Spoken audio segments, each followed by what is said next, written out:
Rayla, ishdan bo'shtildingiz. Nima ishqa? Keting degankan keting, jiq gap so'ramay. Men bir ishni xato qildim-a? Nima ishga men ishdan bo'shyapsiz? Men sizning boshlig'ingiz qarang.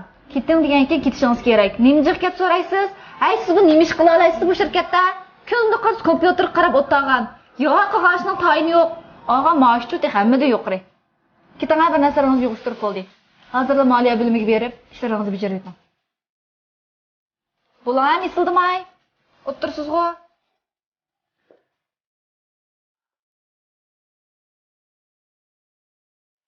O'tirasanlar. Buningdan keyinchi qarab busining o'rning. Qanday ish bo'lmagandaychimi? Seni keyiningda men bor. Anda maoshning ishini men cho'qim sen yaxshilashib berma. Yaxshilansa. Bu mallar yaxshi ma'lumotdi-ku. Qaysi mallar u? Relisning mallari-chi? Voy, nima ishimni u mallarlar? Voy, nima ishim deb qo'ying. Rayla qani? Ishdan bo'shatdi. Nima ishqa? Ocham ishdan bo'shatdi shu. Voy, nima deydigansiz? Ochingiz kim u? Voy, nima chaqaqsiz? Ishchiq qilyapsiz-chu, ocham chaqirib sizni ishdan bo'shatmayana. Ochamchi ko'rib qo'yishlik Amiljon. Ha, Adilama?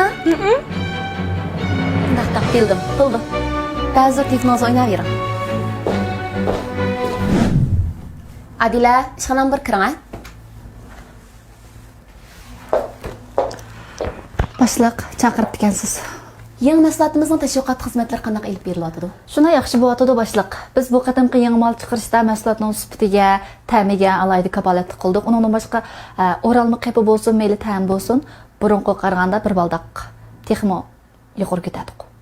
Unaqda birinchi turkum mangdigan mallar mangdimi? Mangdu deyman. Mangdu deysiz-ku. Raylaning o'rniga kelgan yangi qiz kim u? Mening singlimdi. Singlim ishkirda Bakchon oliy maktabda o'qigan, baq qobiliyatli o'zi. Shu bizning shirkatga kelib, azroq o'sim to'kibsini qo'ysin deb ixtisos egasi bo'lgan ekan. Qobiliyatli deb qo'ying. Bir jadval tuzilmagan odam bizning shirkatga kelib nima ish qildi? Shuna yaxshi o'qigan bo'lmasa. Adila, bizga unvon kerak emas, amaliy xizmat unumi kerak. Yangi mangdigan mallar hozirgacha jadvallarim tuzilmabdi. Hozir men o'rinlashtiray. Raylachi, Rayla nima ish xizmatdan bo'shatdingiz? Boshliq Rayla qarshi kundul o'tirdi-ku kompyuterning oldida. Ya qog'ozning tayini yo'q. Uning ustiga omillardan necha kundan tug'di. Tug'ib qolsa uning o'rniga odam olamdiq bekaga. Shu uningdan masoni to'y qilmagan. Bizga yaxshi ishlab beralaydi shu. Rayla ig'roq bo'lsa-mu, xizmatning o'disidan vaqtida to'liq chiqib kelyapti. Siz mishtaq o'z beshinchilik qilib, xohlagancha ishdan bo'shatsangiz bo'lamda, darhol berib Raylani tepib keling. Bo'lmasa, sizmi xizmatga kelman. To'xtang. Tashvishnomangizning. 자꾸 찾으면